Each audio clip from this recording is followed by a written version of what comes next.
And so please describe to me what the aesthetic look is exactly. Well, like this guy here. Yeah. So we'll go ahead and. Oh wow, you really have to come in here? Like this guy. Is this No, is this really happening? He met the other guy behind you, bro. Like I don't know what you're talking about. I'm right into that bad boy. You can stay right there, behind the camera, behind the camera. No, see now that you got me jealous now. That's okay. That's not so fair. You're more in the category like Luther Arnold. Okay? My man. Yeah. Arnold Ferrigno. Huh? Okay. Aesthetic.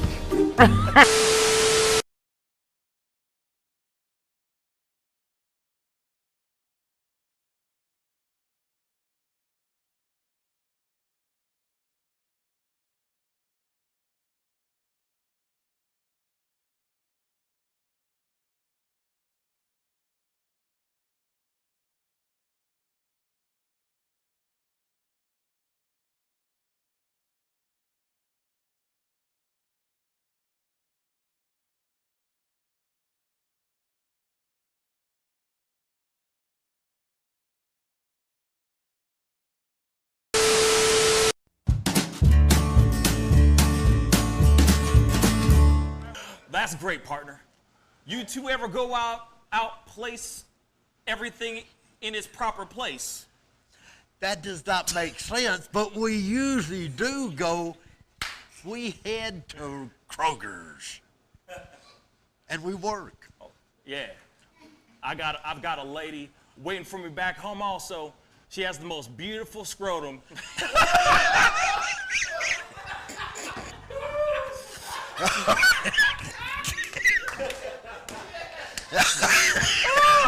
Oh, God. And when she sings, she sounds just like a puppy dog.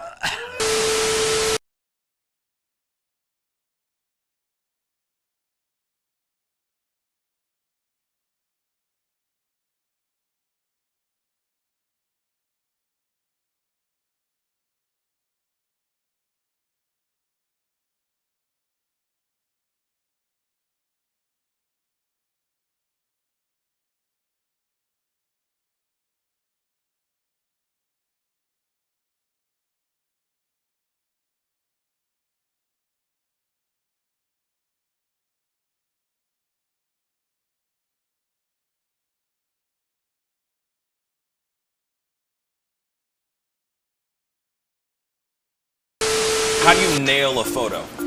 Just gotta get in the mode. You gotta talk with your eyes.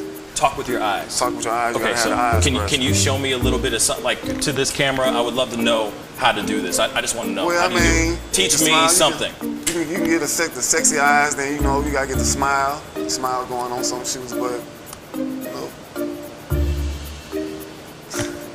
Wait, hold up. You got. I gotta when try it's this time, with when, you. it, when it's Hold time on. to laugh, I gotta try you this gotta with think you. of something funny and start laughing. Do it again. Do it again. How do you do it? Teach me. Sexy eyes. The sexy eye. This is sexy eyes right here. Smizing? Smile. So you're smizing. Smile. Okay. And then you gotta get the. No, I look like I need to take a poop or something.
Wish words were like little toy guns. No sting, no hurt, no one, just a bang, bang. Right? Is that it? Yeah, it's something like that. Just a bang, Toy bang, guns. rolling off your tongue. Toy guns. It's no smoke, no Bang, bang. bullets. Water guns. All right.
Pascal. You are now rocking with that dude Pascal. We be going wild, Haitian in the building, so original. Got the haters catching feelings. Get your hands up to the ceiling and keep them held high. Cause St. Louis isn't ready. Forget about it, goodbye. Hold up, we just saying hi. Five somebody, rise up. Weekdays, catch us live. Somebody, let's go. Good Friday, everybody, and welcome to the Pascal Show. Good morning, everybody. Good morning. I hope you guys are all having a wonderful, fantastic,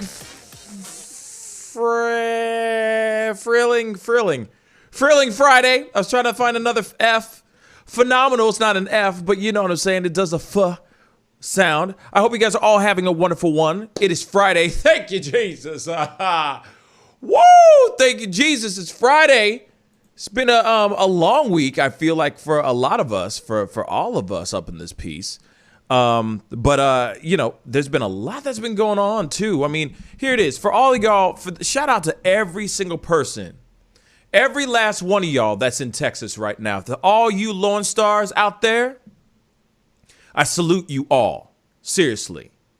I can't explain to you how much you guys have been on my mind, how much I have been praying that you guys find power, more than just electricity, real talk, that you guys find heat, water, food. The stuff that I'm seeing right now in Texas has been mind-blowing. It makes me think of what I see when I go to, like, when I go back to Haiti, the people struggling and just trying to get something to eat, and the inventive and creative ways people are doing just so that they can have water. I mean, the simple thing of having clean water is absolutely mind blowing to me, and all I gotta say is I'm thinking about you guys, and I've been praying for you guys like crazy. And just so you know, there are people out here that are really, really rooting for the state to get their power back and get the heat and get back to some sort of normalcy for real. There's a lot to talk about today. And there's a lot of it that we don't have in the title down below because there just isn't room. There's so much to say. And there is a conversation of the piece that I want to talk about here in a little bit that has to do with food. and how that there might be a scarcity of food here in the near future, not only just for Texas, but also for the entire country. So we will be talking about that. We obviously have a lot to talk about Ted Cruz caught in a lie. We got receipts, baby. Yeah, we got receipts. Meghan Markle and Prince Harry. Not sitting here saying that I really follow the royal family and whatnot, but yeah, they have confirmed their royal exit, and that's very interesting as well. So we got a gang of things to talk about. I hope you guys are all having a thriving, fantastic, whatever F word, freaky Friday, okay? I hope you guys are all having a good one. As long as it's positive, that's all I ask, okay? Make it positive. Definitely make it consensual. I don't know why I went there, but I did, okay? Keep it a fantastic day today, okay? Oh, well, I'll tell you guys this in a little bit. My fellas, Jack, David, in the house. What's a guan, braz? What up, man? What's up, man? Good morning. It's Yes. It's super chilly. You were telling us that you lost your. I was just gonna say, don't. Why y'all like to just jump the gun? All y'all, both y'all. It's important. Every time, every single time. I just said. Wait a second, I'll say it later. I just said it, and then I introed you guys. The f is wrong with you? Damn, Jack. Why? No. Did you get your coffee? Go get your coffee. Just go get your coffee, man. I got a coffee. Go get your coffee, man. We do whatever. Conversation's over. Go get your coffee. Just go get another cup. Warm it up. Make sure it's alive. You know what I'm saying? Damn it, Jack. Damn it, Jackie. I don't even think I got the word out, and you still cut me off, so I don't think anybody knows what we're talking about. Facts. That's the whole purpose. I was like, He's like the way the sun's coming in this morning, like glaring off the snow that's outside. Sure. Has got like these random light balls like hitting me in the face and stuff. It's kind of weird. I'm trying to adjust here, but it's I don't know. It makes you shimmer, baby. It's making you shimmer, baby. David. A halo now. Yeah, there we go. Yes. That's where it should be. Yeah, it's like Beyonce. Because I'm an angel. Yes. I can see a halo. You know what I mean? So does that make Pascal since he's a hater? Huh? What do you say? So does that make Pascal since he's a hater on Jack? I'm always a hater on Jack. That's just love. Gotta have the angel and the devil. You know. Yes, exactly. and Jack, you need a stack of pancakes. Did you enjoy, chopping down trees outside in your lumberjack having ass brawny towel having ass that's shirt? all I was doing. I was just going and throwing different wait. paper towels. What did you say? I was just going and throwing paper towels down to people in Texas. I figured they needed help, right? See, thanings. Yeah. Trump. Just here, take it. You get a roll of paper towels. You get a roll of paper towels. Keep warm with this. Yeah, I'm just saying. Out of it. Okay, Paul Bunyan looking ass. All right. You know what I'm saying? Do you have construction boots on right now? Please tell me you got construction boots on. I just got socks on right now, bro. Dang. Look at you. Living the life like it's golden. They're kind of my feet are cold though. I bet they are. Yeah. Before we go into the cold talk, David, how are you doing, man? I'm good, man. It's nice and warm here, and there's no snow, so it's Word. Good. That's all I got there. Yeah. Well, okay, fine. I can finally say it now. Like that's the thing. Like I like the the other day, real quick. I got a bone to pick with y'all. Okay, because I'm sitting there, and this had happened yesterday with David, and I love him. I love David. David's my boy. You know what I mean? He family. Okay, all y'all are family. But sometimes I kill you dead. So I'm reading the article live on the show. And he's not even on screen. I'm reading this story, and all of a sudden he just pops in. He goes, and then so suddenly the guy just dies, and then and he rises from. And I'm like, bro, why are you spoiling this entire? I'm reading the story right now. Let me finish. Then you can. I was like, damn, man. Damn, let me finish. You gotta release it. He was like, and then the thing happens, and then I was like, bruh, you just a spoiler alert. Like, let me finish this damn story. Damn, but I still love you, David. Get to the point. Yeah, exactly. Get to the climax. It's like, damn, okay, I'm getting there. Damn, you got to build. You know what I mean? Shoot. Well, here's the thing. You guys might be wondering, oh, am I wearing a onesie? No, I am not wearing a onesie. This is a full-on hoodie. See, hoodie, bang, with pockets in the front. You know what I mean? Like a marsupial. Okay, so yeah, marsupials have. Yeah. I was just making sure I'm not on crack. Okay, see, education, important. So here's the thing. My heat turned off in the middle of the night last night. Yes. So here's the thing. I still have power, obviously, because I still have all this stuff going on. It's not like I have a generator just chilling in the cut and I just out in the back. You know what I mean? So I'm not lucky like that. But so I have power still. But I had to put on one of the most warmest hoodies I have because it's cold as balls in here. And the funny thing is you know how like somebody says like I'm hungry is like or it's hot as balls outside? Yeah. Or like it's cold as balls. I just said cold as balls. How does that pertain to balls? How does cold pertain to balls? Balls are usually warm. I'm just letting y'all know. Balls are usually warm. They're like the home. You know what I'm saying? There's an internal furnace going on in there, if you will. That man heat. Yeah, see what I'm saying? Like from the naughty bits, the nether regions. But I mean, if it gets cold enough, everything shrivels up and gets a little smaller and disappointing. That is true. Shrinkage. We're talking about shrinkage. We talk about shrinkage. You know what I'm saying? And then when it's really hot outside, why are we talking about? We have to talk about this. Men, we have to talk about our balls.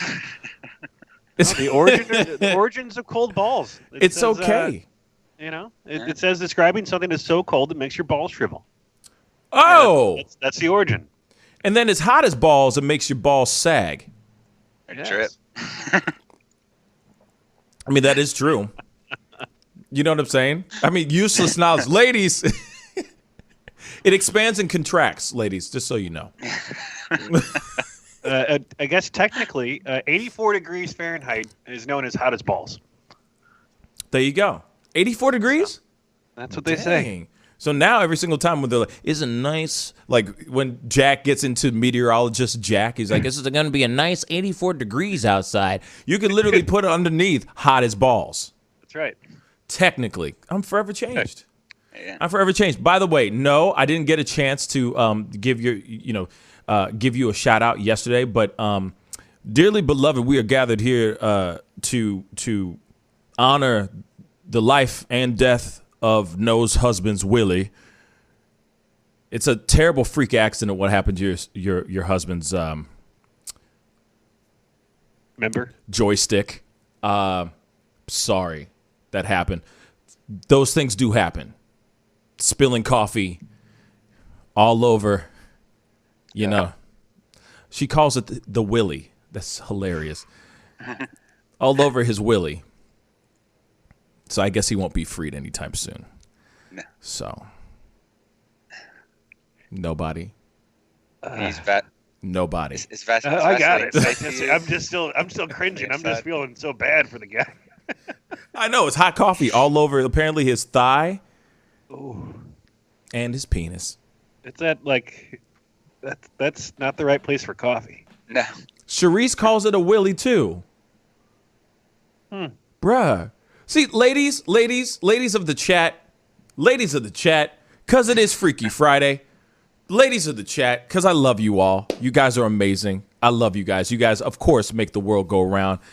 The feature's female, and yeah, moving on. So, question. What is the nicknames that you give your man or men's naughty bits? Comment down below. I'd like to know that. We're going to continue. Should we ask your wife real quick, Jack? Jack, what do you call it? That was my daughter. Oh, never mind. Oh, sorry. There we go, pancakes. Where's your axe, though? Where's your axe? Where's your axe? Sorry, cuts the pancakes.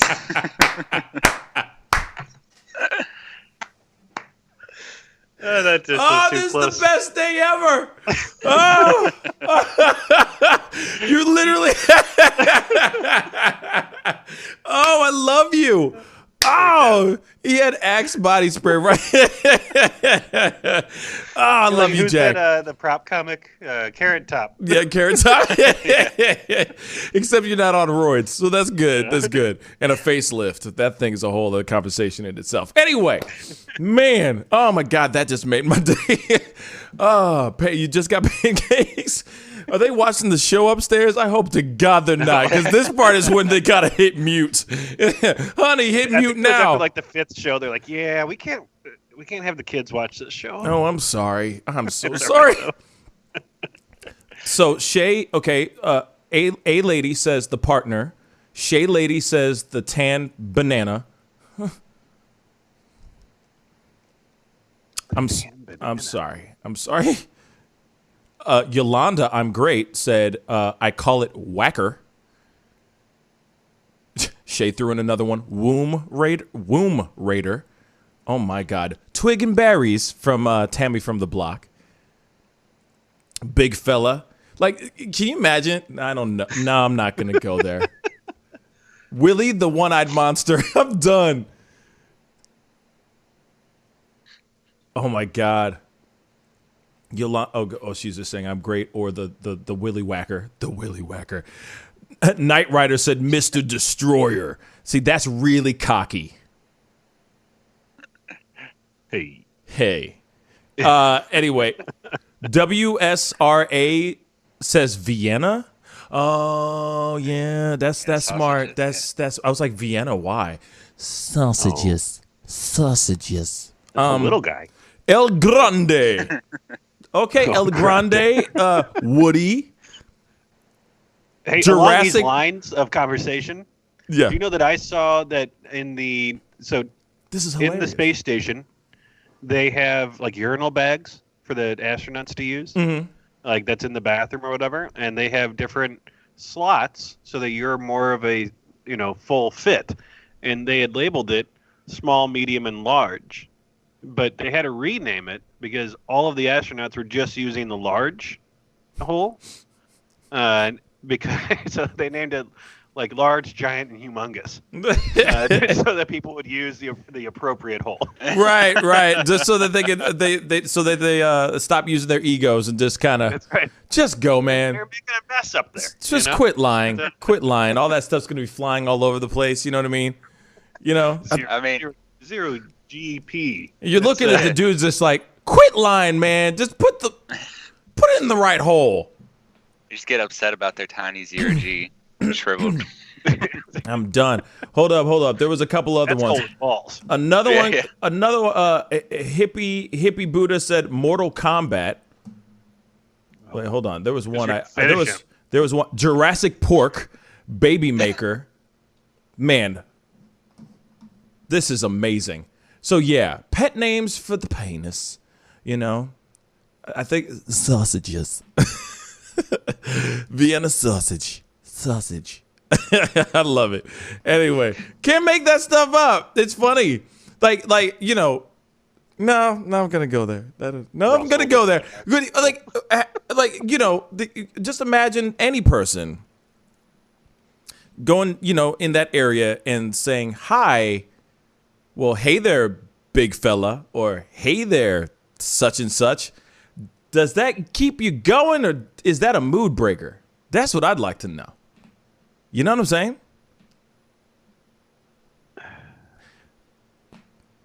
I don't know. I think it's one of those things for guys. They're like, as long as someone's touching it, it doesn't really matter what you call it. Facts. That is true. That is very, very true. Enjoy your pancakes and your axe. So let's jump into this conversation. We got to get into the news. We could talk about sausages all day long. I can't do that today. Oh my God. Well, so we got to go into our first story today. Let's see. I already did 2 videos about this dude.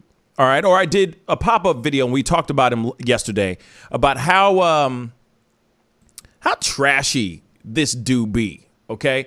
Ted Cruz, if you didn't watch the show or haven't been caught up with what's been going on for the past 24 hours, but Ted Cruz was caught getting onto a plane with his family, going out to Cancun. Now, if you don't know, he's the senator of the great state of Texas, and Texas is going through a really bad time right now, meaning there was a big, huge snow apocalypse that came through and gave everybody, millions of people, without power, heat, water, you name it. It is really bad over there. Now, he was caught, I guess, 2 days after dealing with this cold. I guess he and his family could not take it anymore. They jumped in a plane. The wonderful thing of technology and smartphones, people were able to take photos of him chilling in the cut, waiting for his flights and whatnot. And this went all over Twitter, and now it is hit mainstream like crazy. Now, as soon as he found out about that, he was getting basically dragged through the mud, dragged through dirt, about leaving his own state while his state is in dire straits, he jumps back onto a plane. Actually, he gets a standby ticket, gets back onto a plane, and flies back. Maybe you could basically say hours after being in Cancun. I mean, I think maybe he was out there for maybe 6 hours or something like that at best. So he flies back in. Of course, everybody and their mom is going, hey, what the heck is going on? Why did you go out? He says he was being, quote unquote, a good father because his daughter had friends that said, hey, we want to go out, get out of town. We want to go to Cancun. So he said, I want to take my daughters. I was escorting my daughters out to Cancun so that they can have a safe trip and all that stuff. Okay. Now, I've done my due diligence. You know what I'm saying? I was a digital detective. I was a social media sleuth. I did my deep dive and I dived in and found out some information about that whole thing. It is a lie. It is a full-on lie. I said that in the pop-up video, right? Where I showed that his wife was in the photos. His wife was in on the trip. He didn't have to go. He didn't have to go at all. He had a full-on suitcase with him, or, like a medium to large size carry-on suitcase with him, packed. It was packed to the gills. It wasn't like he was just had an overnight bag that he could take so he can fly there and fly back real quick. No, he was planning on going out there for at least a couple days. Dude was straight lying. So before I show you guys or explain the truths and show you some receipts and whatnot, we got to look at this. We got to look at this Hannity. We actually are bringing up Hannity right now. We got to look at this Hannity video where he's getting interviewed, where Ted Cruz is getting interviewed by Sean Hannity. We got to watch a little bit of it. We're not watching the whole thing, but I want you to hear the BS that's coming out this man's mouth. Let's go. Now, Senator Ted Cruz tonight is facing the ire of the mob, the media, for traveling to Cancun, Mexico with his daughters to drop them off and come home as Texas is still addressing the fallout and damage from severe weather. Now, in response, Senator Cruz tonight did say, in retrospect, he might have made a mistake, adding in a statement, in part, wanting to be a good dad. I flew down with them last night, and I'm flying right back this afternoon. BS. Constant communication with state, local leaders to get to the bottom of what happened in Texas. Joining us now to talk about it is Texas Senator Ted Cruz. Yeah, look at that smug-ass face. Anyway, let's continue. I have a piece of this story that nobody knows that you know to be true and Governor Abbott knows to be true. And that is, I got contact very early in the week from the official meteorologist of my radio show, Joe Bastardi, frequent guest on this program at weatherbell.com. And he sent a note to both of you, to you and Governor Abbott. In that note, he said this is going to be far worse than I think others are predicting. You got in touch with him. The governor got in touch with him. You took it seriously, and you worked hand in hand with the governor in the lead up to this, knowing this was all a big possibility. And this is days before that happened, and you were fully and completely engaged, and I know that from my own reporting and my own conversations with you and Governor Abbott and with Joe Bastardi. Now, you went and you took your daughters to Cancun and you came back. I think you can be a father and be the senator of Texas. You most definitely can be a father and most definitely can be the senator of the great state of Texas. You most definitely can. But you can also be a father from afar. You can also go, honey, go.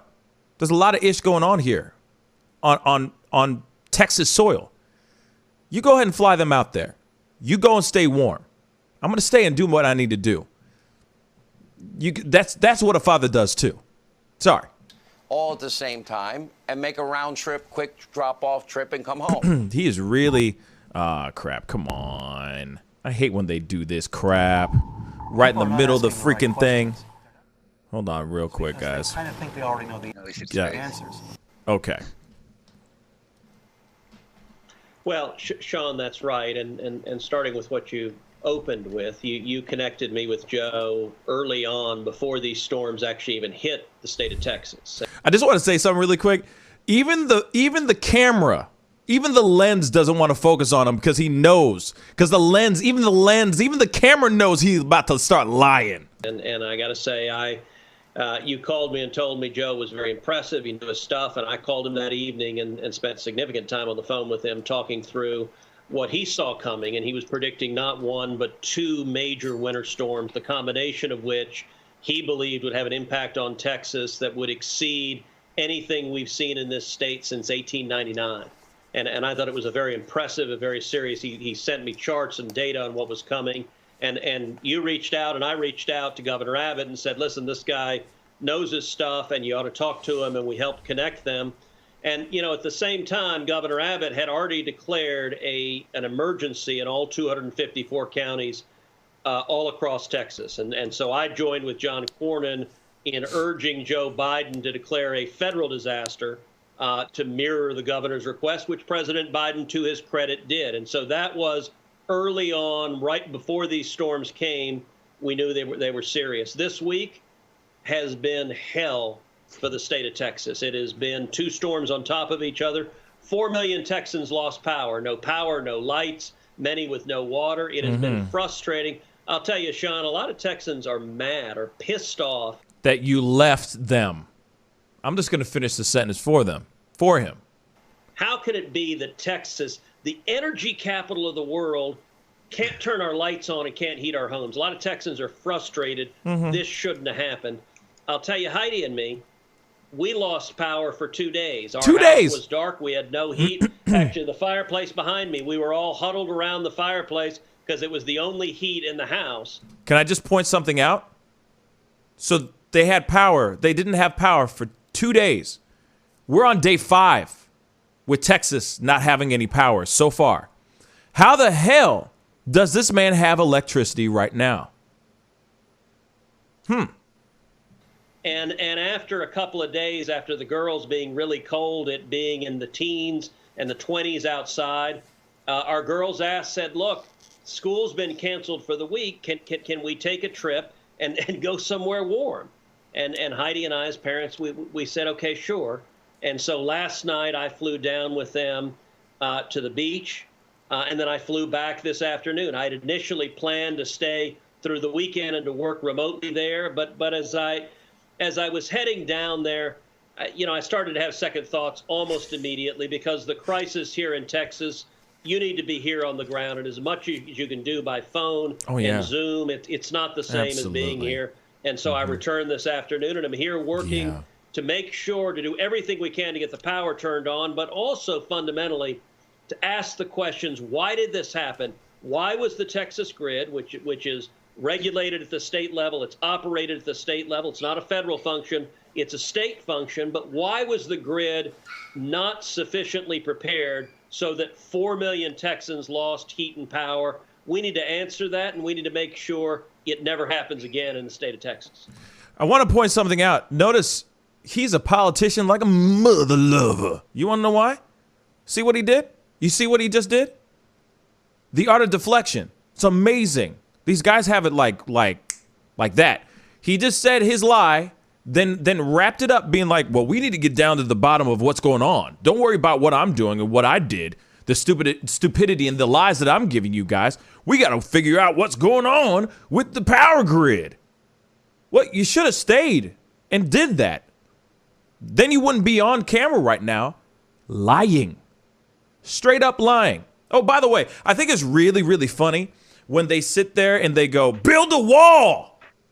You know what I mean? Stop the Mexicans from coming in and taking our country's jobs. Yet you fly to Mexico for refuge. Makes no sense to me. Makes no sense to me. Do as I say, not as I do. Exactly. You know what I mean? Ah! Well, here it is, guys. There's more to the story. There's more. So, hold on. Let me make sure I got the right article here. This is not it. Hold on. Don't jump the gun. Do not jump the gun, David. I already hear it. He's about to go. Well.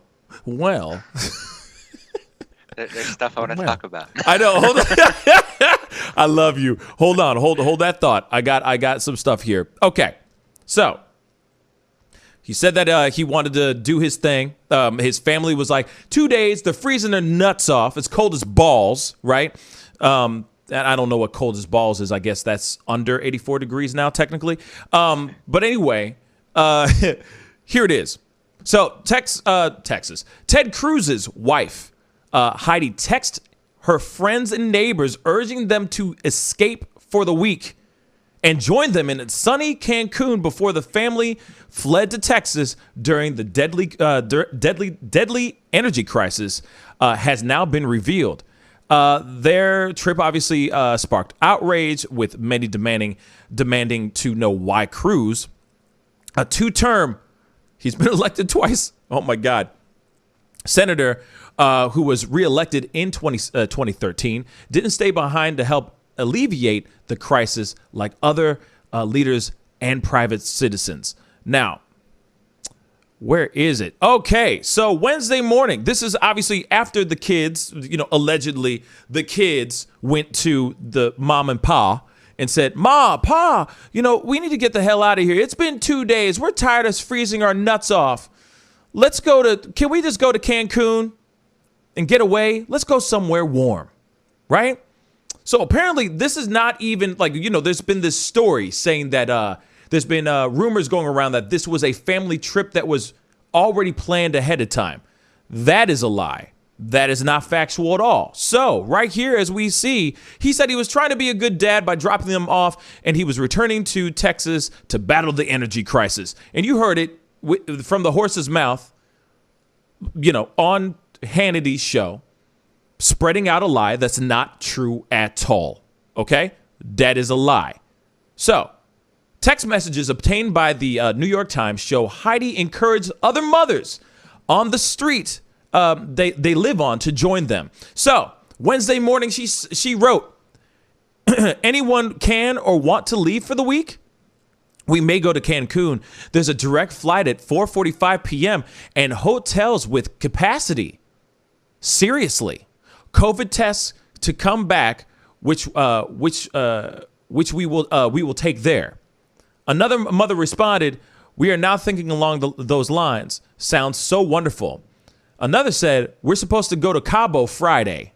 Talk about privilege. Oh, look at here. Look, what is that? Oh, it's the text message conversation, the group chat she was having with her ladies. We are down at such and such, and their power just went out now last night. Is everyone warm? That's a must. We could all huddle in one house. Such and such had heat. Anyone want to leave?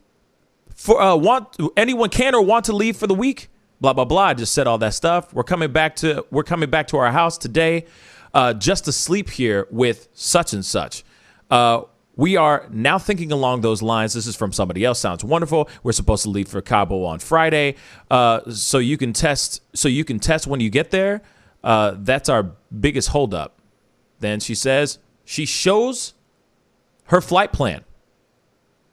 This is where they're going. United flight 1020 4:45 p.m.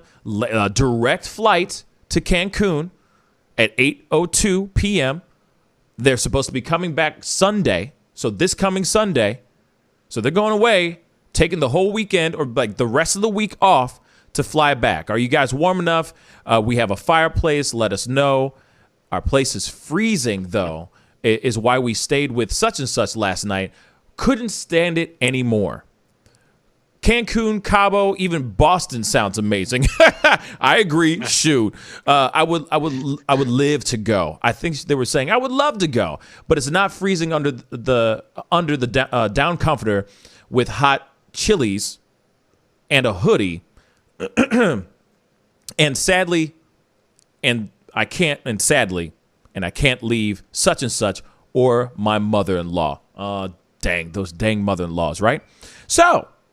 This is the full-on receipts.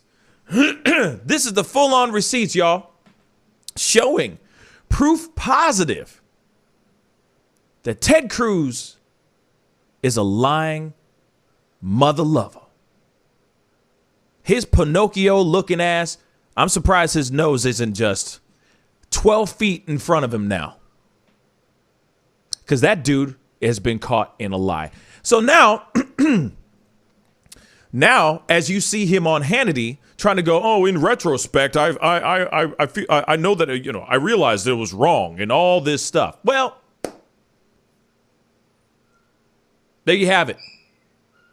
Full on lie. His plan was to go out there, be out there for the whole weekend. He was not going there to escort no kids. Whose kids is hitting up other kids going, we're going to go to Cabo? We're going to go Cancun. Like, what? What? Who says that? What? Where? Who? Who does that?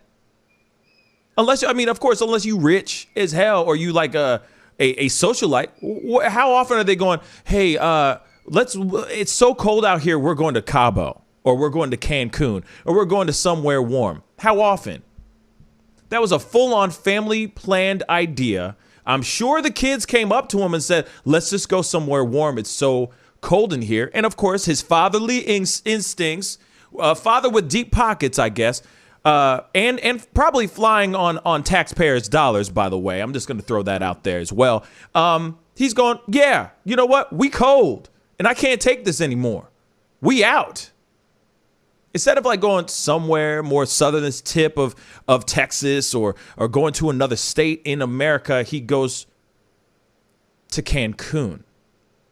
And I mentioned this yesterday, but that flight plan they have, that's not when Cruz returned. He returned early. Right. And yesterday, one of the reporters, and I verified it, pretty much confirmed that he was on the waiting list for a last-minute flight to return. So his flight was not pre-planned. Yeah. No. So he was probably going to return with them on the a week later. Hell yeah. His plan was to come back on the 21st of Sunday. Or Sunday, the 21st of February. That was his plan, without a shadow of a doubt. He had standby tickets to fly back early. He had no plans whatsoever to come back. His plan was to be in Cabo, warm as hell, Skyping and Zooming with people. And the BS that he just came out with, the stuff that he just said, which is, I was Skyping with everybody. It was my plan was to Zoom and Skype and do the communications through the internet and everything. And golly, it was just really burning my cookies. Just knowing that I was just out there in Cabo, in Cancun, and just while my fellow Texans are just freezing to death. I'm just here. I'm just what a kerfuffle. Dude is lying. Now, people are asking other officials, other elected officials are campaigning to have him resign. And I'm going to say this. Yeah, they should. I don't blame him. What he did was very selfish, very wrong. And no one should ever be leading any state, city, country, whatever, if you're going to do something like that. That was a very Trump-ish thing to do. Sorry. Everyone's in shambles, or things are going to ish, and he goes to Mar-a-Lago to play golf while things are falling apart. It's like, no, I gotta do a couple. I gotta go swing a few. I just gotta play some golf. Huh? The world needs you. The economy's going to ish. People are dying. What are you gonna do, sir? I'm gonna go hit a round of balls. That's what I'm gonna do. What? Same thing.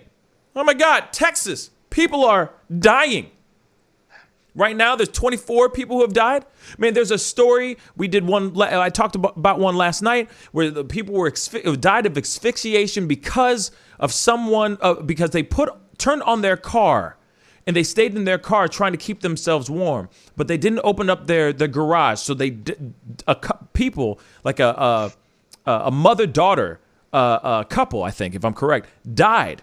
There's another story of an old man who fell down, and he couldn't stand up. He couldn't get up, and that man froze to death. Froze to death because he couldn't stand up. You got this dude. I'm sorry, this stuff just really makes me enraged because you got a dude out here using his privilege, most likely taxpayers' dollars, to fly him and his family somewhere warm. Well, shoot, you should have stayed. You should have figured something out. You should be there to figure things out that for that state. People are dying that don't deserve to be dying right now. Period. Jack, thoughts?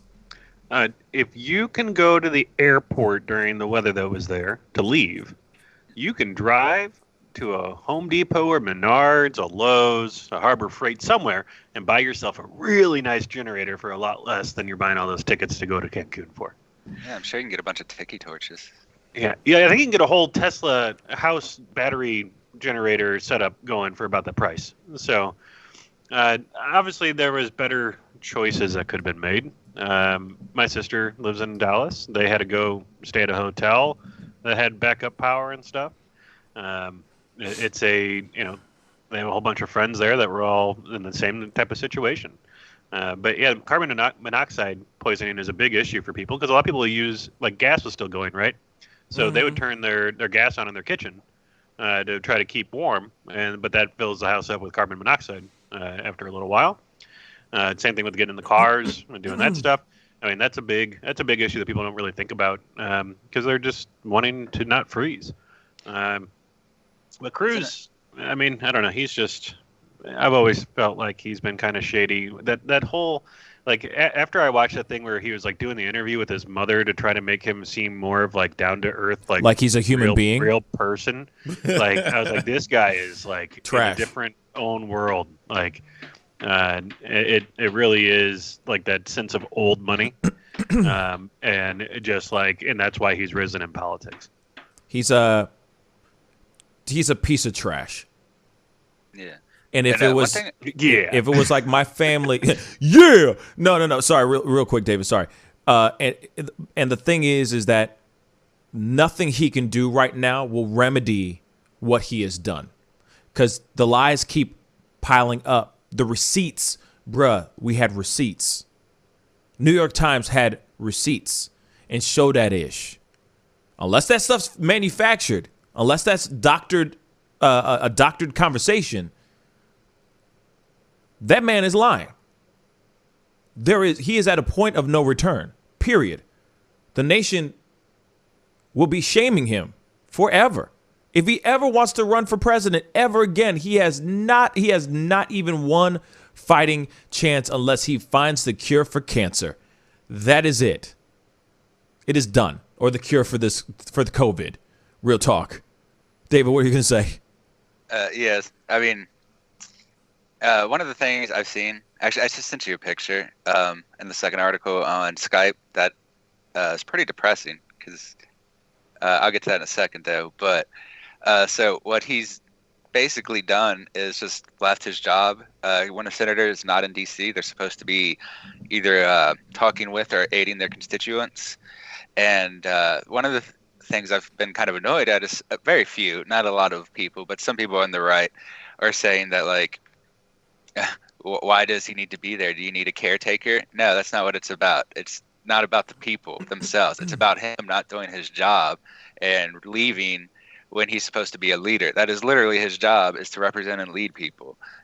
You don't do that by leaving. Even if he doesn't people are some weird comments like, he's not an electrician. What's he supposed to do? He's supposed to get out there and inform people, help them organize, tell them what he's going to do to make their lives better, and to, if he can, physically put himself in that place and actually help them get warm or get blankets or food. This is the kind of thing regular people can do. It's the type of thing a person whose job to serve his constituents should do all the time. Yeah. But he decided to leave. So, I mean, it's not about people needing Ted Cruz to come take care of him. I know what's going to depend on Ted Cruz personally. The thing is, he's not doing his job that he was elected to do. He's leaving while taking their money, and he's coming back at the last minute because people called him out. It's not that people want to nanny or anything. It's that they want people to do their jobs, to not be cowardly, and to stay there and to do what they can to help the people they're supposedly working to help in the first place. And I mean, he's not doing any of that. I just sent you that picture I sent you. He left his dog by itself. Yeah, it's in Skype. It's in the second article in the middle. Okay, yeah, go continue. I'm sorry, brother. It's about the saddest thing ever. He left his dog by itself in his house. No one was there to take care of it. So his property guard decided to start taking care of it himself. Otherwise, the dog probably would have froze to death and starved on its own. If the guard didn't decide to start taking care of it, because Ted Cruz didn't give it to anyone and he didn't have anyone come to caretake it. Ooh. Can you imagine Ted Cruz going to jail for animal abuse or animal cruelty? Bruh. That's what takes him down. Bruh. Hold up. This is bruh. The dog is a poodle mutt. The funny thing is like, you know, like before I had dogs, I probably would have been, you know, it wouldn't be as heavy for me. You know what I'm saying? But now that I am a dog owner, I got 4 freaking dogs. Oh my God, I got 4. But now I understand. Now I understand. Cause look at this. This is the dog chilling. Hold up, let me see. Chilling. Do you see that? Oh, get his ugly ass face out my face. Literally chilling. Like it's in the middle of chilling down. This poor little guy. Poor little guy. He's just like, where are my treats at? You know what I mean? I mean, I'm sure he gets things like served to him in on a silver platter, for crying out loud. You know, nothing but the greatest of dog I left meats. 15 Trump steaks out for him. No kidding. It's fine. It's fine. 15 Trump steaks. I'm done. But this is the poor little guy, Snowflake. Oh my God. How fitting is his name is Snowflake. Oh, you sensitive snowflake. So there he is. There's their dog. Left behind. Wow, this show just got thicker and thicker. I didn't know about this, man. I didn't know about this. Snowflake? Dang. I bet he kicks that dog. He probably does. Probably. He probably does. He's like, damn like, dog. It's small enough you could use it as a carry-on dog too. So there's no reason to have left it other than he just didn't give up. They didn't care. You were gonna say the F word. You could be real, David. Yeah. You can be real, David. Just say what you mean. Say what's on your mind, baby. But yes, but that's true. That is very, very true. Or that is a real thing that we just saw. He left the dogs. You know what I'm saying? Women and children first. Women and children first. Like, this is the Titanic? You know what I mean? He kind of reminds me of that guy. Yeah. Which one? You mean the guy who pushed onto the boat with the daughter? He's like, she's the only one I have. You know what I mean? Or I'm the only one she has. You know what I mean? Oh my God. Yes. Billy Zane. Wow. Why do I even know that? Oh my God. Billy Zane. Whatever happened to that dude? Anyway, that's crazy though. Here it is though, real quick, because I want to show you guys something else too. This all pertains to this whole thing. Because what's really frustrating to me as well is that there are people out here that are trying to defend this dude's ass. Real talk. Hold on, let me just get this here because I did not have this ready. There are people out here that are wanting to defend him, saying that what he did was no wrong. He did no wrong, basically. That he did no wrong. Don't understand. Can you guess what I'm talking about? Maybe you know. It's a kerfuffle. It's a kerfuffle. I just don't understand. It's just insane. Well, here it is. By the way, everybody who's watching right now, please go hit that like button before we jump into this next part. Please hit that like button. Definitely get those likes up. And also, for those of y'all who haven't done it yet, please go crush that subscribe button. All right. That would really, really mean a lot to me. I do this show Monday through Friday, 9 a.m. Central Standard Time, because I see a lot of y'all tuning in and being a part of the conversation. Please, I would love to see those likes go all the way past 100. I see y'all out there. Hit that like button. Crush that like button until you break the screen. OK, don't do that. Then you're going to send me the bill, and I don't want that to happen. OK, but here's another thing, though. There are people out here, like I said before, that are defending Ted Cruz, that have the audacity to defend Ted mother-loving Cruz. And one of the people is Ben freaking Shapiro. Let's check it out, shall we? And meanwhile, the media are going nuts today because Ted Cruz apparently is in Cancun. Now, I will admit that this is bad optics. Of course it's bad optics. Whenever there's a crisis, if you are seen to be having any sort of good time because our politics are incredibly stupid, this means that you're responsible for the crisis. Everything in politics is performative right now. Members of Congress don't do anything for a living. All they do is gather once every so often to spend too much of your money. And so everything becomes performative. Everything's performative? Everything's performative.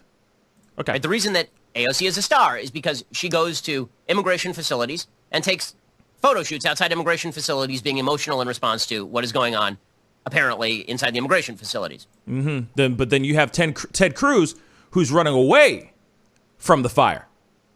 Literally running away from the destruction. You know what I'm saying? Like that scene in Batman v Superman or whatever it is. He's not running. He's not Batfleck running towards the chaos. He's the dude running away. I want to point out that AOC, whose district is in New York, raised $1 million for Texas relief. I don't follow her a lot, but she raised $1 million for Texas relief. Yeah. She's from New York. She's an enemy of Ted Cruz, and he ran away from his state and didn't do anything for them. I mean, how can you look more terrible than that? Yeah. A freshman congressperson from the other side of the country is taking care of his people better than he is right now, and that's ridiculous. Facts. You know, love you, David. Thank you for that information. Real talk. Thank you so much for that information. And how much has Ted Cruz raised so far? I'm gonna guess. Ooh. I think I have the answer. Goose egg. Nada. Just saying. He was too busy on a plane. Going to Cancun. Having a great old time. Exploiting the culture over there. You know what I'm saying? Getting a good old tan. Or at least he was going to. Let's continue. Oh, yeah, the more performative you are in politics, the better you do these days. That is just the reality of the situation. So I get that it's bad optics for Ted Cruz to take his family on vacation to Cancun right now. No kidding. It sounds bad. But let's be real about this for just 1 second. This is one of the stupidest aspects of our politics. Like, what exactly? It's not a real-time crisis that Ted Cruz, the senator from Texas, can do anything about. Because the senator from Texas is, in fact, in the United States Senate. He's a federal officer, right? By the way, David, you just said this. You see what I'm saying? You already answered this part. You know what I mean? When you were sitting there going, well, people are sitting there going, well, what is he going to do? This is a crisis. Like, what can he do? You know what I'm saying? It's funny because you just answered it so beautifully. And now this dude is using this as an excuse, as a debatable excuse. Like, this is logic coming out of this man's mouth. He's a federal elected official. This is up to the mayor of Houston and, like, the governor of Texas and all the people who are state-level officials. And also, I just wonder, what is Ted Cruz, like, did they expect Ted to go there with, like, a blowtorch and start defrosting all of the pipelines? He can do what Beto O'Rourke does, and he can tweet out a bunch of links to people who are helping out. I'm sure Ted's already done that. Has he? I don't think so. But the notion that the gravest of all sins is that you took your family to a place that is not Texas in the middle of a bad situation in Texas. My favorite part of this is all the journalists in their heated apartments in New York who are tweeting angrily about all of this. I can't believe Ted Cruz would do something like this. Oh, yeah. I see you there on the ground handing out food. Really, well done there. Really. Let me just say this. The reason why the people in New York are sending out tweets and going, "Oh, how dare Ted Cruz leave," is because the people in Texas don't have power. So how are they going to be able to tweet or text anything if they don't have power? And they're too busy trying to survive. You dumbass. Get the hell out of my his face. Arguments. The Cruz tweeted not too long ago, a couple hours ago, that he knows he realizes now he did something wrong and he should have never left. So he's pretty much disagreeing with Ben Shapiro right here. I'm so done with I'll throw this it in dude. chat so people can see it themselves. Please do. This guy's an idiot. I'm sorry. No, I'm not sorry. Why do I need to be sorry? Why do I need to be sorry? Yeah, everybody else is angry because they're fighting and they're trying to have Texas' side. Because every person deserves to have the simple things in life, like electricity and heat and clean water. People are literally finding ways to boil snow so that they can have that as water, y'all. They're trying to find ways to survive right now. Of course, everybody else in the country is putting out tweets and comments and saying things about this because this is wrong. And everybody else in Texas is too busy trying to survive. This is stupid. But there are people like that.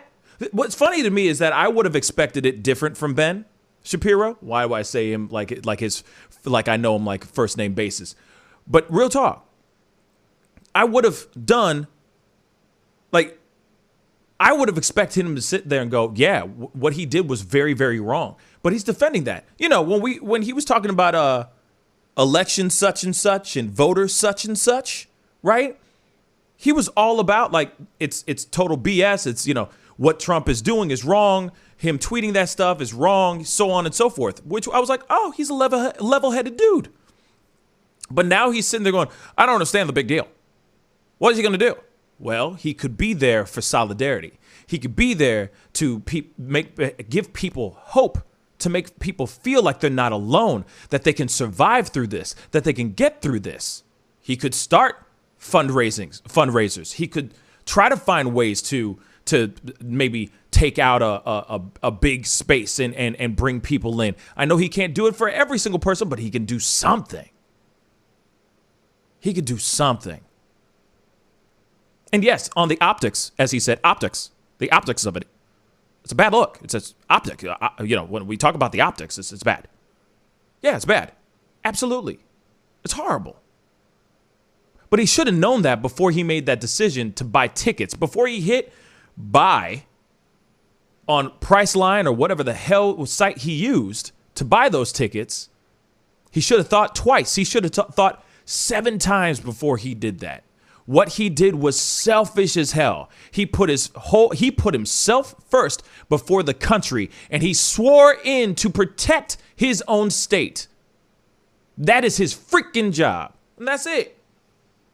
And there are people out here like Ben Shapiro that have the audacity to sit here and try to justify his selfish acts.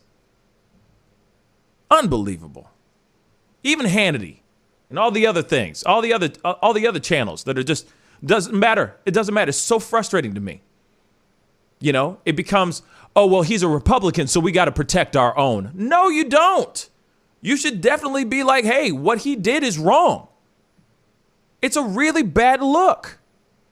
And no, he shouldn't be a senator of any state, period. Like I said, If 9/11 was happening right now, would he be there? He'd be running away from that burning building. He wouldn't be running towards it. And more than ever, we need a hero. We need heroes. And what he did was cowardly as hell. Then on top of that, instead of being a leader and saying, hey, I fess up. Hey, you got me. He didn't even do that. He's lying on his own children.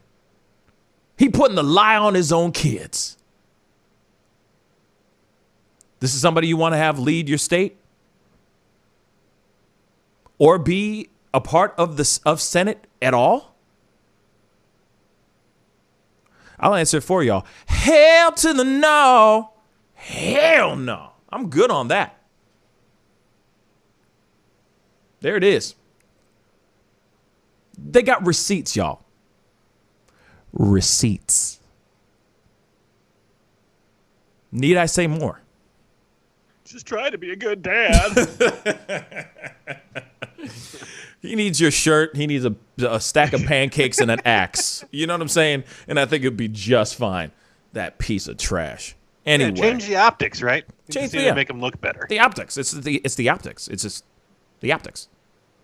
I saw somebody say like, use some bass in your voice about Ben Shapiro. Facts. You know what I mean? Say it with your chest, man. Say it with your chest. Like I said, It'd be funny if someone redid his videos by changing his the tone of his voice. Wow. And just reposted it. Like he has a deep Barry White type voice. Oh my God. I would kill. That's a brilliant idea. That's a brilliant idea. Funny. Like, oh my God, that's a brilliant idea. Anyway. Unbelievable. But yeah, there you go. There you have it, y'all. There you have it. That's what's going on. Receipts, the truth, the BS, all that. I saw tweets. I saw other people trying to defend the situation. You know, basically saying like, what was he going to do? Like we just talked about. Or, you know, sometimes when it's really tough, you know, when things get really rough, you know, there's nothing wrong with a guy wanting to go on a vacation. Sure. When you're just a regular guy. But your job isn't regular. Right. Sorry. You know, people who have really important jobs, like say there is a murder or something like that that happens. The guy gets the phone call. That inspector or detective or whatever has to stop everything that he's doing to go to the crime scene. He doesn't go, oh, it'll be there tomorrow. That body ain't going nowhere. I'll take care of it tomorrow. No, they go and they do it. Fires, emergencies that happen. Oh, I was about to go.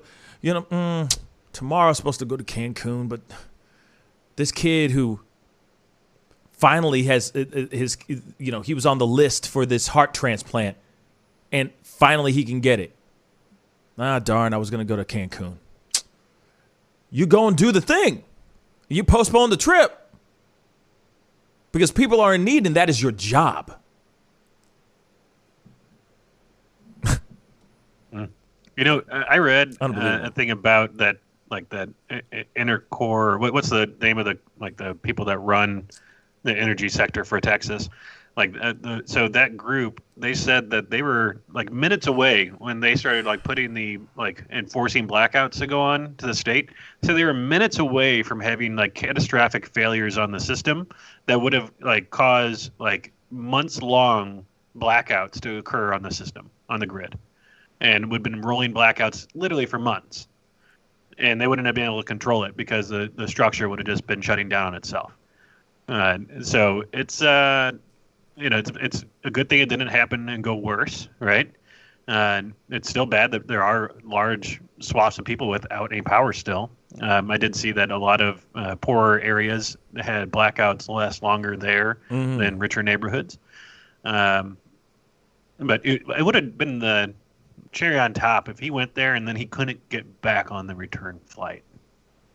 You imagine he got COVID tested and then didn't pass. And then he couldn't get back in. It would have been like, shoot, that would have been a bad look for him too. You know what I'm saying? That would have been terrible. And it's like, see what you did? See what you did? It's quite possible that because the South African variant has showed up in central Mexico a lot. I don't know if it's shown up in any of the tourist resorts, but the South African variant is there. He could bring that back, have even more of a spread in Texas. And I don't know if you want me to talk about COVID news at all, but we just found out that, you know, against the South African variant, the vaccine's only about 20% effective. So he's most likely exposed himself to that and brought back a variant of the disease that effectively diminishes a lot of our vaccines to near uselessness in some cases, especially if you only get the single dose, which some countries are now pushing, despite earlier data showing that only gives you about 40 to 50% immunity, and cutting that down by 2/3 gives you about 10% immunity. So that's not even countable. That's not even going to help, basically. So he's basically opening himself up while his people are already cold and sick and stressed out. And all of these make you more vulnerable to illness in general. It weakens your abilities to respond to the diseases. And he's quite possibly bringing back some of the most virulent strains from Mexico. I mean, they're already in the U.S., but we don't need them to pop up in more places. And there's really no reason to be going to Mexico in the first place right now. I mean, there's warm places in America he could have gone to if he really needed to send his kids elsewhere. Southern Texas isn't even that cold. I mean, like I'm in Colorado. This is usually a place that's freezing. It's perfectly warm here. He could have gone anywhere in the country and just chose not to. And so now he's not only a new vector for possible infection, he's bringing it back to his state. And to the Congress Hall, where it's heavily crowded, and at least in his state, people are more vulnerable to the disease right now than ever, because without proper nutrition, without proper vitamins, without proper heat, your body's not able to function and create the antibodies the right way. Everything is slowed down and weakened, and he's introducing this possible new exposure to that, and that's just reckless and dangerous. Yeah, welcome to our world. Welcome to 2021, y'all. But we got to jump into move on to the next story here. Obviously, Meghan Markle and Prince Harry confirm royal exit. Jack's got the story. What's a guan, bruh? So it's been a year since they had departed and left, and they're living in Canada. And obviously, there's been a couple back and forth with the Queen, and the Queen's kind of snubbed them on a return to come back and be there for some events and stuff.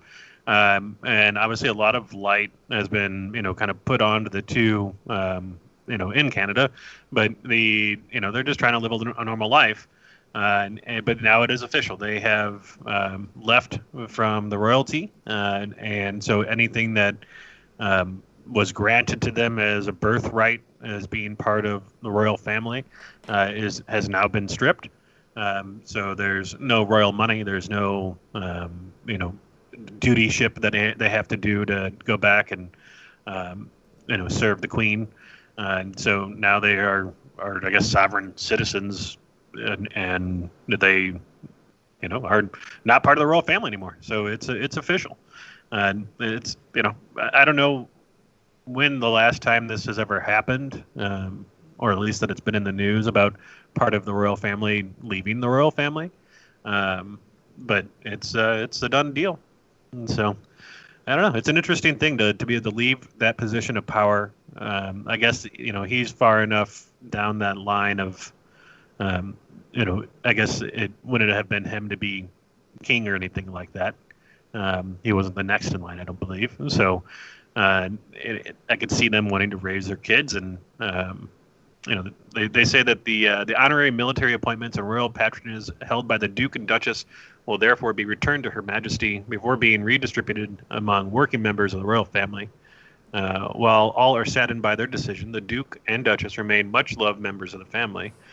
And Harry and Meghan's decision to not return to the royal roles after a one-year review period was made after conversations with the Duke of Sussex and members of the royal family. Spokesperson for the Duke and Duchess, as evidenced by their work over the past year, the Duke and Duchess remain committed to their duty and service to the UK and around the world, and have offered their continued support to the organizations they have represented, regardless of official role.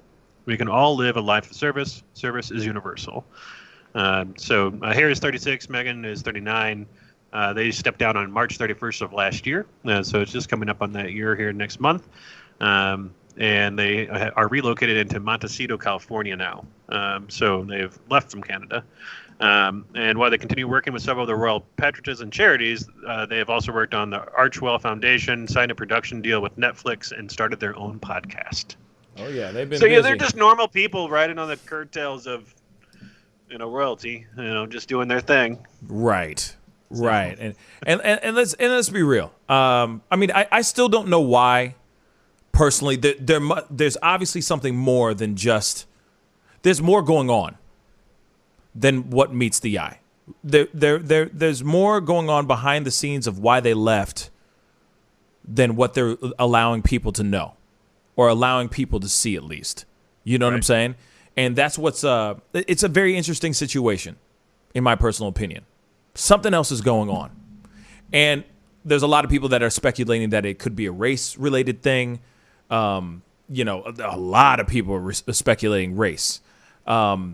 Because, you know, of course, they wanted to keep it, I guess, pure white lineage going on throughout the royal family.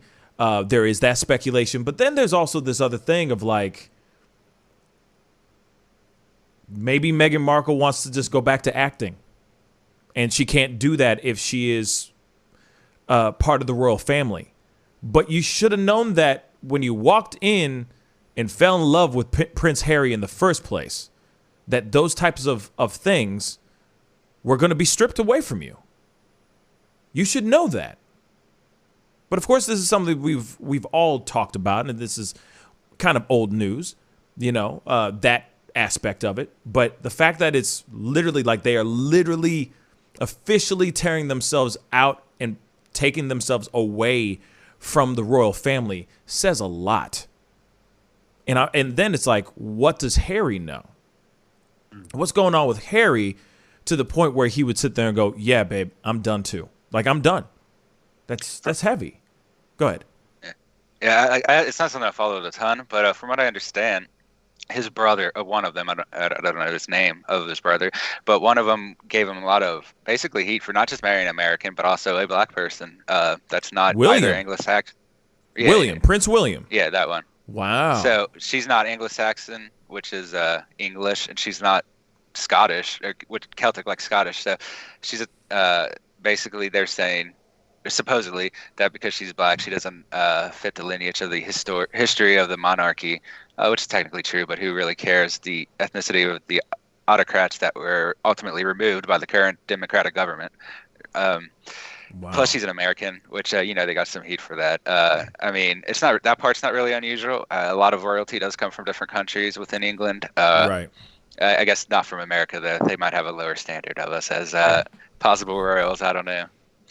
But there's definitely a race factor as well. And it seems like it was mostly between him and his brother. That's interesting. It's funny because you don't think that William, you know what I mean? You see photos, you see them. You don't. You think that it wouldn't be that. It would be the Queen. Like, I would automatically think the Queen because she old school. You know what I'm saying? She's been around for centuries, it feels like. You know what I'm saying? But it's his brother, which is just even more interesting. That's really interesting.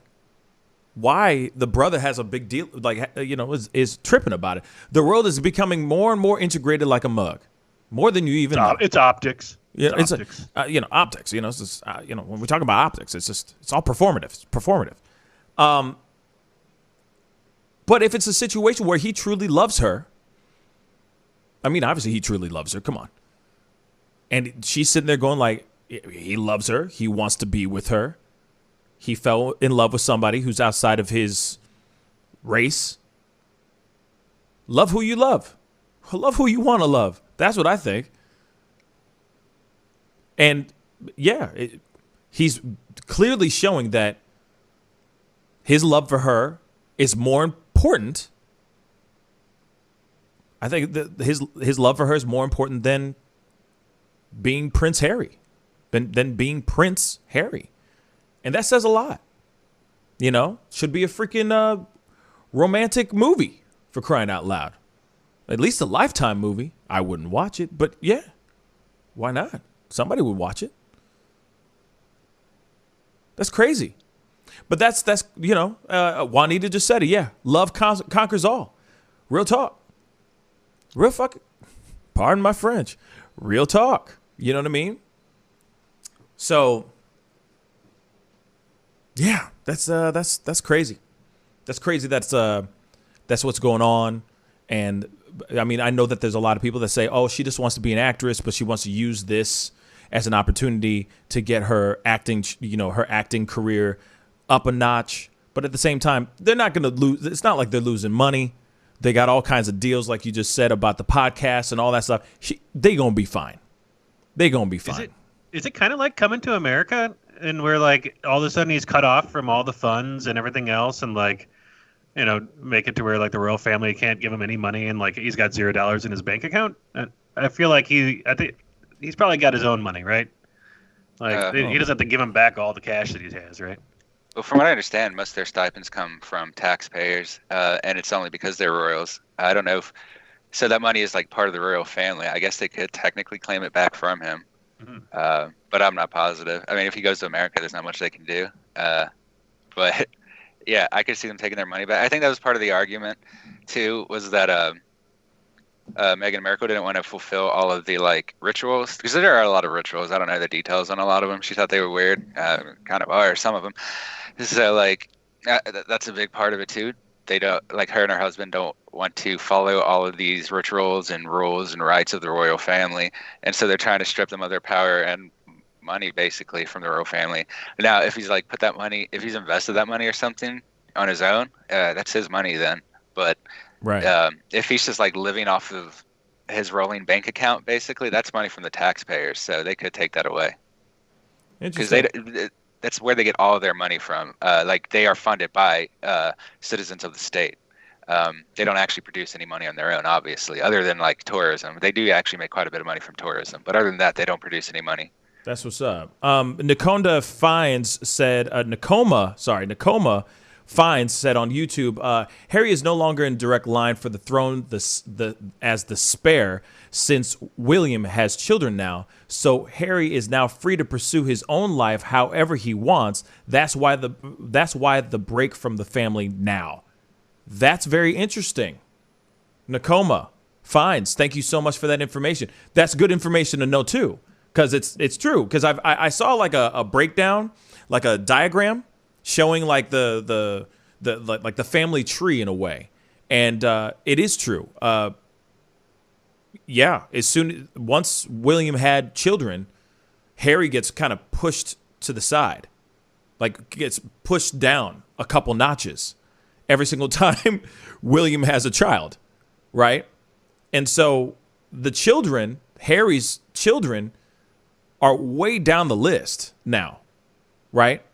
Because he's been knocked down the list as well. So that's very interesting. George is now the spare. Nakoma just said. Thank you for that information. Where are you from? Are you out in England as well? I'm just curious. Please comment, Nakoma Fines. I'd love to know, because that's good information. You know what I mean? Or unless you just are very knowledgeable in this stuff, that's dope. But the spare, that makes sense. That makes sense.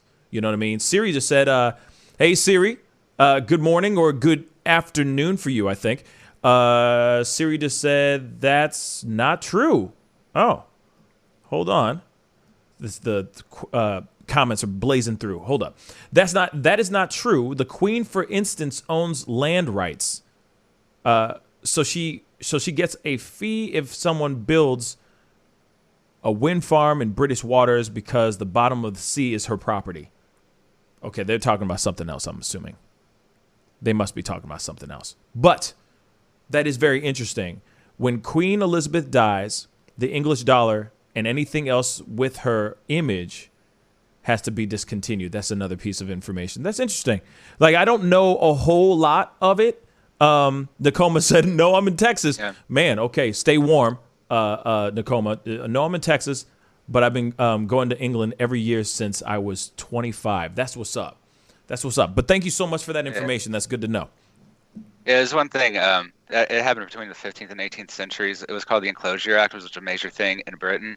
Mm-hmm. And basically, it was the shifting of public lands to deciding if they should be fenced-in lands. Because until then, public land, or land that was generally owned by the royals that was not hunting land, was in common use. And during the Enclosures Act, they started to limit that by permitting the building of fences in certain territories. So that's when the royal family mostly claimed a lot of these territories that they now use as like pretty much sources of income. However, those sources are enclosures of the state. So, you know, they're only able to access that as long as they are a part of the state. She bought private property with her own money that she has, but anything like the we have 2 miles around your land that is your international border in terms of sea. All of that is held in common control. It's the same in most countries. I mean, a lot of American rules are based on English common law. So a lot of that sort of property thing we kind of inherited post-enclosure style. So a lot of what we see in our government is what was adopted in terms of property, and how the federal government owns it is adopted largely from the government that was during the pilgrimage age of this new spreading of enclosures and the limitation of common public use of land and limitation of profits taken from that land. Interesting. That's, the whole thing, the whole structure of everything and how it all works over there is just is a very fascinating thing to me. It's still something I don't know about, you know what I'm saying? But we got to jump into a quick commercial break. I think it's that time. We've gone way over our time. We gotta go into a quick commercial break. But when we come back, I gotta talk about this thing. It's a very interesting situation that was happening in Portland, Oregon. That has to deal with more than a dozen police officers stopping people from grabbing food out of a dumpster. I'm going to explain everything here very, very shortly. We're going into a very quick commercial break. We'll be right back. This is The Pascal Show. Bye. Hit that subscribe button if you haven't done it yet. Love, peace, and wellness for the holidays. Don't cancel them. Prepare, STL. Decorate. Make it as normal as you can, but slow the spread of COVID. Wear a mask. Wash your hands. Watch your distance. Prepare, STL, helping St. Louisans of color prepare and prevail. But you see how he makes these S's in his body right here? That's where he's hanging on, and then he's moving forward with the locomotion of his ribs. That is classic Missouri rat snake right there. So I'm gonna go ahead and grab him before he gets into a hole. Now, these snakes are not biters. They won't bite as long as you don't squeeze them. If you just stop them like this, it'll freeze them, and then you just gently pull them back. As long as you don't squeeze them, they won't bite. Yo, Mike, what's up, man? Guy? Good to see you, man. Yeah, so Sugar Fire. Yeah. Fully open, right? Yeah, we're pretty much open. So you can't sit inside yet. Monday you can sit inside a little bit. We'll have 25% of the tables inside, and then we're letting it rip outside. So I know that there's a lot of people really concerned about staying safe and all of that. No, so what are you guys doing in regards to that? Well, we have extra people to clean and rub everything down all the time. Everybody inside's wearing masks. And we have little stickers on the ground so everyone can stay 6 feet apart. Right on. The tables are all spaced out, inside and outside. Sugar Fire, open in full effect right now. They're staying healthy, they're staying clean. Go get you a rack of ribs. Sugar Fire, open right now. Thanks.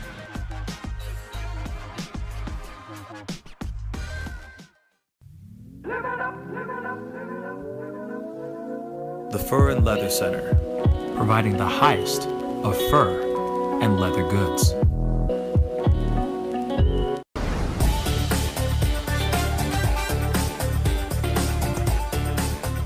You're gonna perform I'm sorry, tonight. I can't make this interview boring because this No, it's man not is boring. too exciting as a host.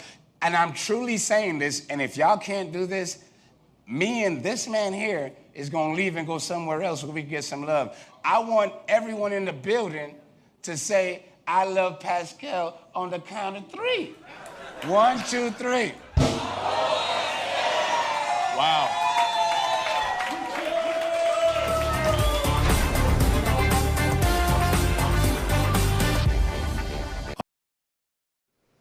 Hey, welcome back, guys. Thank you guys so much for tuning in and being a part of the conversation. Like I always say, if this is your first time checking out this show, please go hit that like button underneath this feed right now. That would really mean a lot. And of course, let's not forget to crush that subscribe button. If you haven't done that, do that, please. We do this show Monday through Friday, 9 a.m. Central Standard Time, and I do a 7 p.m. Central Standard Time show Tuesday through Thursday. So in the middle of the week, you get me twice a day. So please hit that subscribe button, jump into the Pascal Show family chat, and let's have some fun. You know what I mean? Let's discuss a few things, you know? But anyway, we got to jump into this this next story here. This is This is... Where did it go? Where did it go? I just had the article and now it's gone. Hold on, guys. I'm sorry. All right, let's try that again.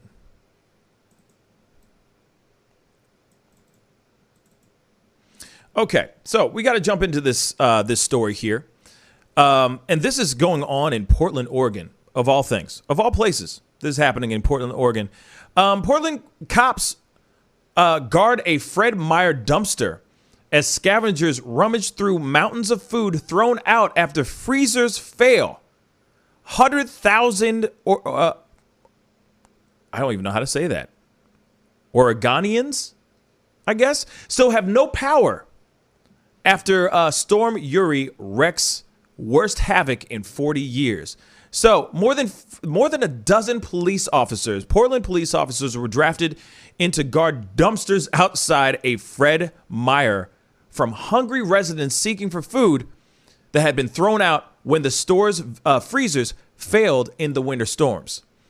Around 14 cops descended on the Hollywood West Fred Meyer store in northeast Portland, Oregon, Tuesday, and threatened to arrest a group of around 20 activists who said they were trying to salvage the mountain of wasted produce to take to emergency weather shelters. Fred Meyer said its staff was concerned the food, which included everything from lobster tail to cheese and juices and joints of meat, were no longer safe to eat. So, as you can see right here, I mean, there was a full-on standoff between activists, hungry people, and the cops. Now, the funny thing is look at this. This is a stack. I mean, it's a dumpster filled with food. I want to point something out. The food was still good. And remember, it's freezing outside. So all this meat that's outside is still cold enough if they were able to get it, salvage it, and take it off and take it out. And maybe go and put it in somewhere where it could be refrigerated. This meat and this produce could last a little bit longer. None of this food, by the way, had expired. None of it. A lot of this stuff was going to last or would start expiring in March. Last time I checked, today is the 19th of February. So this food would have been fine. What were you going to say, David? If it's frozen, the meat won't go bad ever. It's just how it works. So right. If it's still frozen, the expiration date doesn't even matter. Exactly. It's frozen the whole time. Exactly. So even so, but if you know, given the fact that it was outside and everything like that, and they're sitting there they're throwing out all this food, and of course it's standard procedure. Allegedly, it's standard. Apparently, it is standard procedure to throw out if there's a freezer breakdown or anything like that, just for safety's sake, that there isn't any type of contaminants and etc. When something like that happens, they throw that food out so that it doesn't grow certain types of things, and then you sell it later. Unbeknownst to you, you are getting people sick. Right? You're getting your customers sick. So it is protocol for them to do this when freezers and refrigeration shuts down. But like I said, a lot of this meat, a lot of the produce, a lot of the groceries that are in this dumpster right now as we speak won't go bad until March. This is outside and it's freezing outside.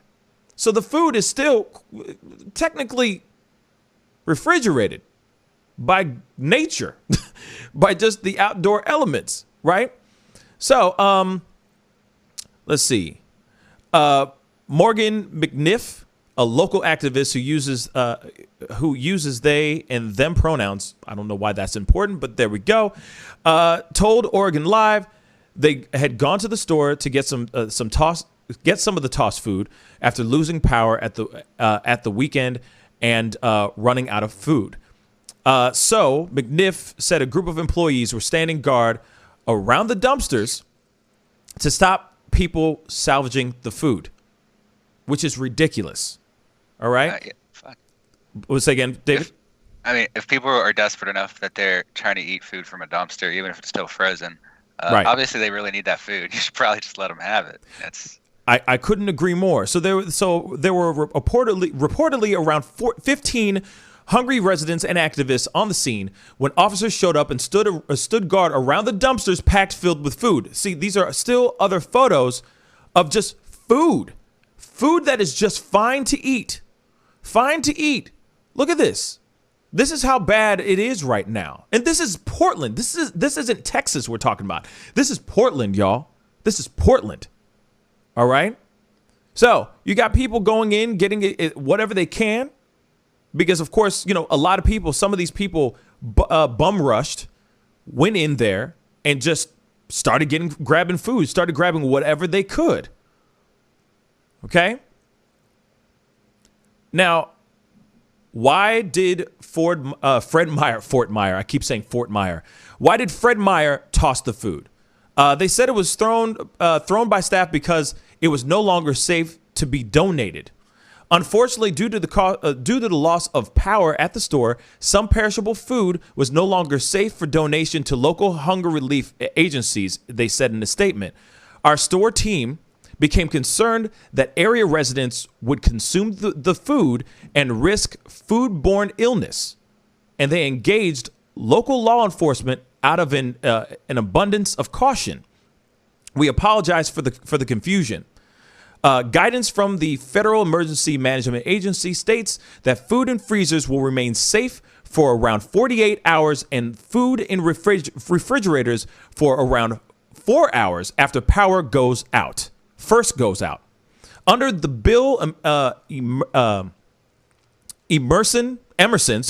the Bill Emerson Good Samaritan Food Donation Act, the business could have donated the food when its power first went out and would have been protected from potential lawsuits because they were donated within the safety window and they were acting in good faith. Food shelters and aid groups across Oregon, including Blanchett House and Feed the Mass, often accept food being thrown due to power outages.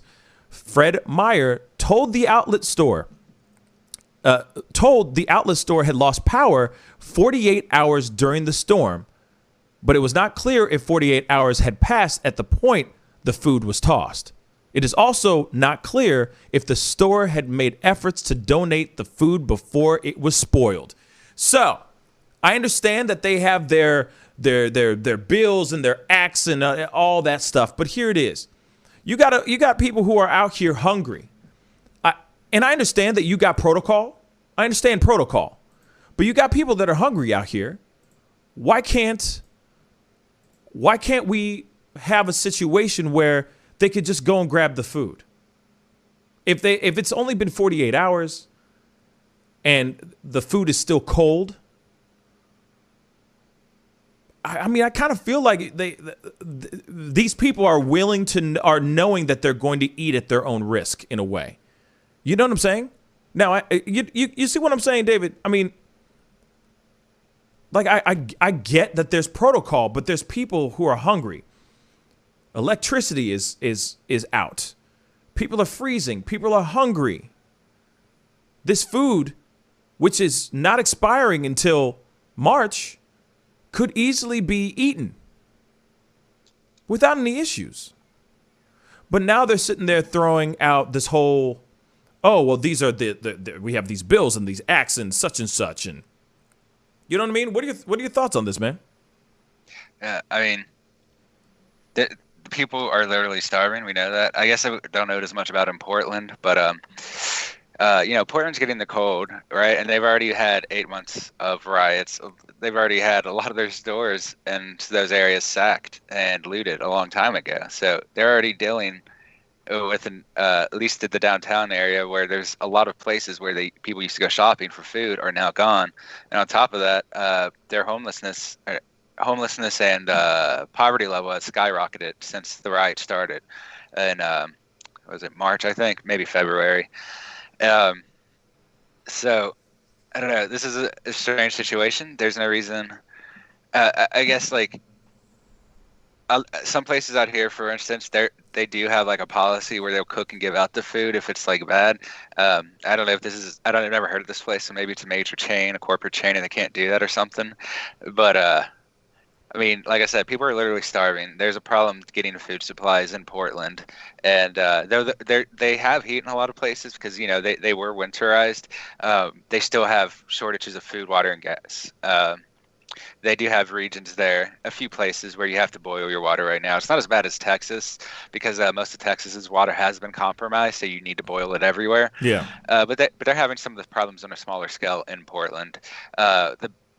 Right now too, it's just Portland's had so much interaction between the population and the police that they've been fighting for 8 months straight. So there's not a lot of like cooperation between the two sides. Like the government isn't really working with the people, and the people are angry at their government, and so there's just not any cooperation. And you've seen people starve. Is a perfect time that like Ted Willer and others should step forward and try to do something about this, but they kind of been staying quiet on it. Other than denouncing Antifa just a few months ago, and starting to crack down on the local level, they just have been largely silent about it. And but it's still interrupting their infrastructure. I don't know if the new Chaz is still there, but there was a few of them popped up for a while and disappeared again. So they still have issues with infrastructure and distribution of food. This is going to cause people to starve, especially in the areas that were affected by the riots. Tended to be poorer areas where they didn't have as much access to food to begin with. It's one of the things we've seen in a lot of these riots. They tend to hit the vulnerable population that was actually the one protesting in the first place, and that causes starvation. And with already problematic incomes, that means people can't buy food at all in the place, and their money is running short. It would have been much better if the store gave away the food, like if they started an emergency program, and they could still do this very soon, to give out food or cook it and give it out. Maybe sell it at a discounted thing, like have, that's one thing I see a lot, is like have a meat bin for like $1 meat that's going to expire in a couple days. Right. Stores do that all the time. They could have done that. And I mean, I don't know, like if people even have that much money. I can't really say. If like some people might be completely out of money, can't even afford $1 for food, but I really hope they can. And that at least would guarantee that people who want to help other people out can buy that food en masse and create it, like homeless shelters and stuff, because they have been having problems with donations. Not as many places like soup stores or not sending as much to homeless shelters because I mean, homeless shelters are a giant bin of COVID-19, to be real. A lot of these places are only letting families stay right now. So if you're an individual homeless person, you might not even have access to a bed and food. And if you're a homeless person in Portland, this might literally be the only way you can guarantee food right now, because most homeless shelters, I don't know about Portland specifically, but most homeless shelters across the country are putting family priorities first because they want to make sure the children have a bed that is warm for the night. And that does, unfortunately, since a lot of these places are at half capacity, that leaves a large amount of homeless individuals with no income and no way to get fed. And eating from a dumpster is not great. There is a large potential for food contamination. It's usually detectable, but if people are hungry and not thinking about it, they might eat that food anyway. So it really, the store should be giving this out or selling it at a huge discount to help the people out instead of throwing it out, because it's kind of foolish or reckless to me when you know that there are people around you going hungry and you put a lot of mostly good frozen food right out in the open so they can see it. This happens in like regular trash. Like, I mean, homeless people will go for restaurant trash a lot of times, and so these people who are desperate are already looking for food in any place they can get it. And there's, in a lot of cases, nowhere else to get it right now. It's too cold and they can't go out and find food. They can't find a job and their infrastructure might be ruined. They might not even be able to drive down to another area anymore. The car could have been burned. There are a lot of car destruction during the riots there, so people can't even get around. I mean, it's not like the whole city is in this chaos. It is a specific region of about 8 blocks, but that's a lot of people, and don't want to see anyone freezing or starving to death. So I'm really, the government can work with these corporations, the local government can work with these corporations to start trying to distribute this food in some way. And I think that's the best bet, because the government can take on more liability than the corporations, especially when it comes to an emergency like this. Yeah, I mean, I don't see I don't see the big deal of letting people eat. I just don't. I don't see the big deal of people being able to do what they, eat and do what they need to do to survive. I just don't get it. I do think at a place there's certain lines of guidelines and rules sometimes need to be thrown out the window.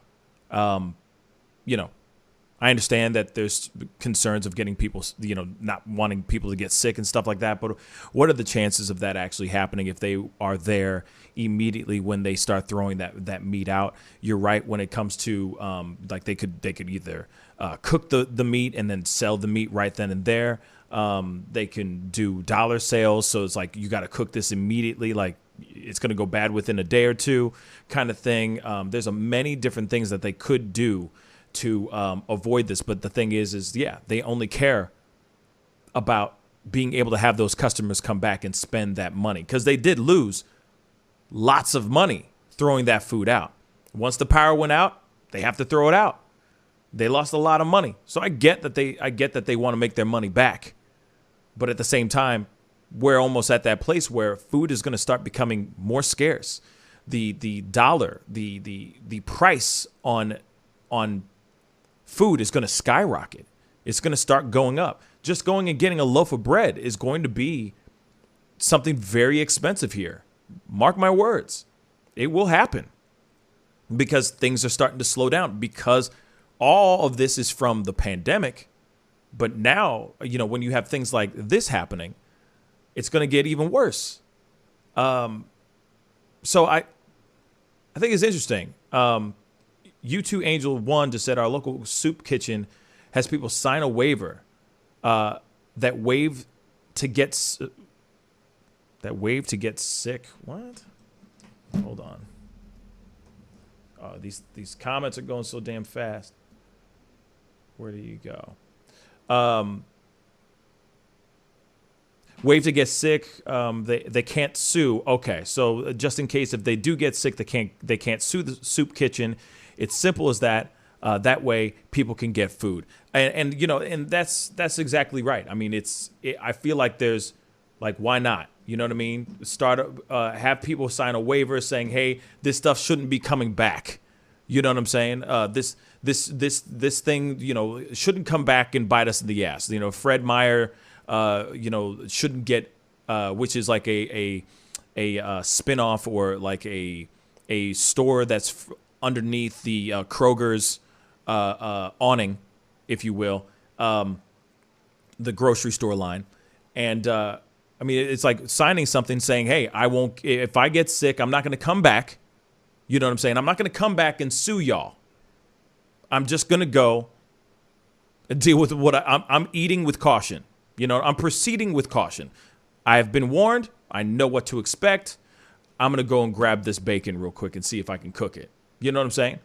But yeah, we're now in that time where we're in desperate times.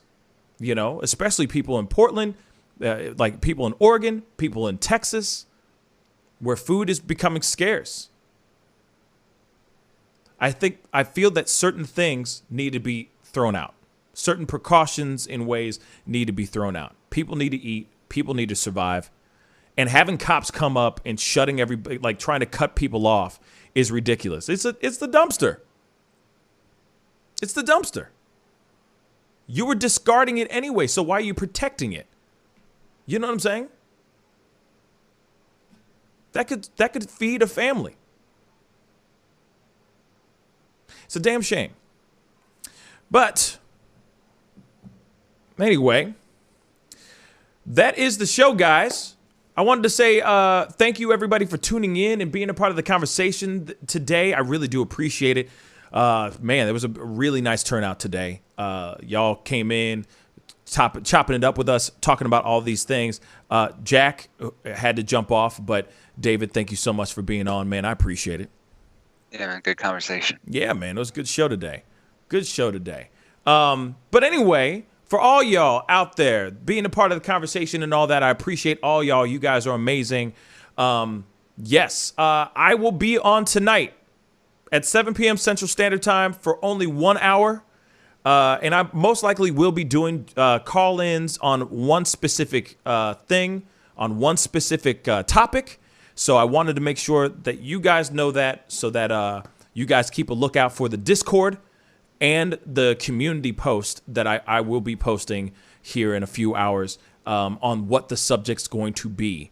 And love to hear your voices, love to hear your thoughts on everything. And, we're going to chop it up and talk about all kinds of stuff. So be on the lookout for Discord. If you haven't done it yet, join my Discord. Please join the Discord so that you can find out what's going on. And then, of course, always, if you don't have Discord or don't have the time to download it, and I understand, it's just another thing, another app.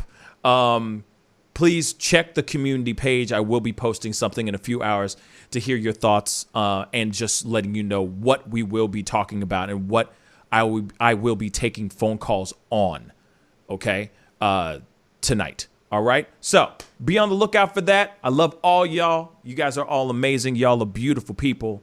I appreciate everybody who came on. Even the people who disagree with me, I appreciate all y'all, too. We need the disagreeers, too.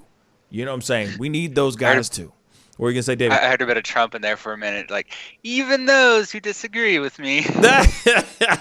Was that your Trump impersonation? Do that again. Yeah. Were you conducting? Yeah, that's what he does. He's always up there. He does this a lot. You know what I mean? Yeah. So, whatever. Good people on both sides. I can't do Trump either. I'm really bad at it. You know what I mean? It's just China. I know. Blame China. Okay? Good people on both sides. Both sides. Anyway, I appreciate all you guys. You guys are amazing. It is time to get going. Be good to yourselves. Be good to one another. And I'll see you guys tonight at 7 p.m. Central Standard Time. This is The Pascal Show. Bye. Homeowners and property managers, if you're looking for effective and humane ways to remove wild animals and deal with the damage that they have caused, we have good news for you. Introducing Wildlife Command Center, a professional nuisance wildlife management company specializing in providing animal removal for residential, industrial, and commercial clients.